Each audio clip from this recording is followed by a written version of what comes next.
En 1705, il était un jeune homme à Saint-Rambert, bien fait de sa personne, un gars réputé pour sa bravoure et son amour des jolies demoiselles. Il courait le Guilledou, allant d'un jupon à l'autre avec délectation. Jamais satisfait de sa conquête, il se remettait toujours en quête, espérant trouver le véritable amour, celui qui fait battre le cœur pour la vie. Lucien était bien né. Non pas qu'il fût dans l'existence né avec une cuillère en argent dans la bouche, mais simplement parce qu'il avait des parents aimants qui lui avaient donné l'envie de croquer l'existence. Il était certes d'une humble extraction, mais de celle qui vous pousse à tenter le diable pour réussir dans la vie. Le hasard, ou la nécessité sans doute, furent de son côté. Lucien fut présent lors de la création de la grande aventure des Rambertes. Le charbon de terre, extrait dans les mines du côté de Saint-Étienne, était réclamé dans tout le pays par le roi Louis XIV, qui avait en ce temps-là grand besoin d'énergie pour son industrie naissante.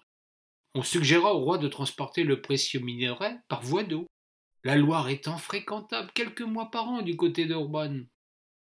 Des hommes plus audacieux pensèrent qu'il était possible de gagner temps et argent, le problème majeur résidant dans le redoutable passage du Perron, qui dressait là, au milieu de la rivière, une barrière rocheuse exigeant un saut périlleux.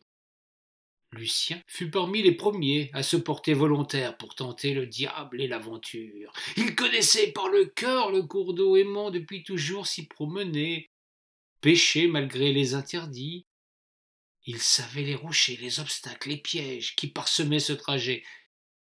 Il avait dans son jeune âge osé la construction d'une pirogue et il avait affronté la rivière.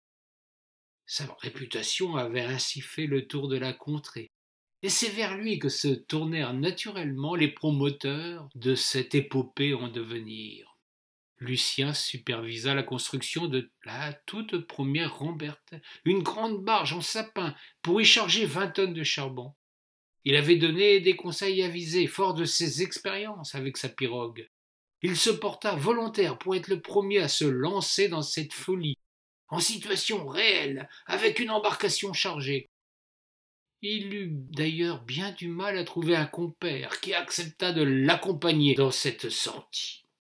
Il fut celui qui ouvrit la route, une route parsemée de pièges et d'écueils. Son succès provoqua une épopée qui dura 2 siècles et demi. D'autres trompes-la-mort se mirent ainsi sur le métier qui venait de naître, celui de navigateur audacieux qui menait les bateaux sur ce petit parcours, semé de chausse-trappes avant de les confier à d'autres pour de longs trajets plus paisibles.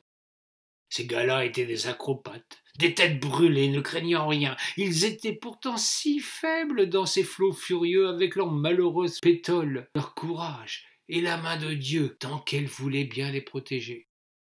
Ils étaient admirés de tous pour leur courage, surtout par les jeunes femmes qui ont toujours aimé ceux qui bravent le destin.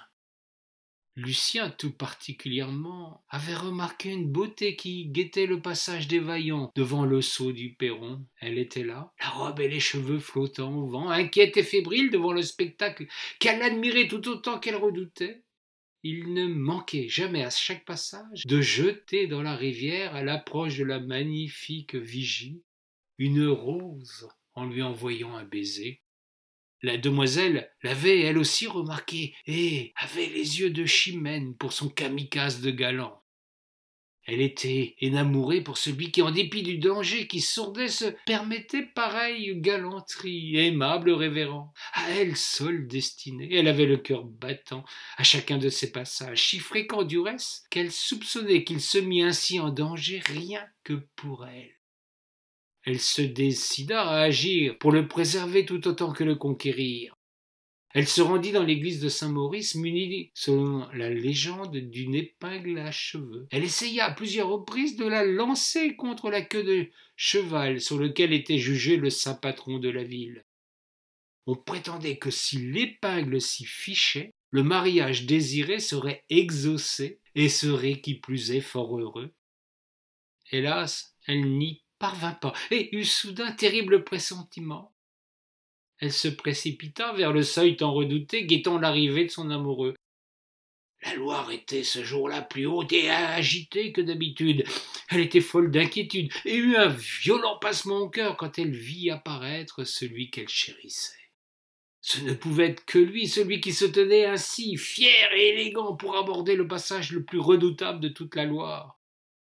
Elle pria saint Nicolas, la bonne Vierge de Vernet et tous les autres saints de la création.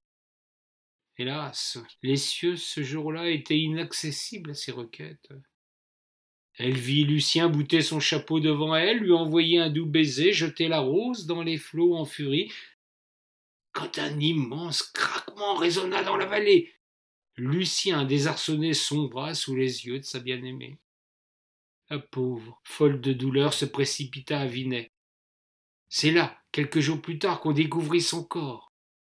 Premier d'une longue série de malheureux qui perdirent en ce passage maudit l'existence.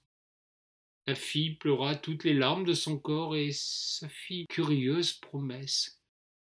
Le Seigneur des cieux n'avait pas souhaité qu'elle se donnât à son beau marinier. Elle décida de se faire fille de tristesse pour accorder à tous les autres le peu de réconfort qu'elle pouvait leur donner. De ce jour, la fille du sceau du Perron fut traitée de Péronnelle, terme qui alors fit florès. Les hommes méprisent ainsi celles qui, pour des raisons qui échappent bien souvent à la compréhension, font ainsi commerce de leur corps, alors qu'ils en jouissent sans honte ni remords. Elles sont des filles à marins, elles sont des femmes au turbin,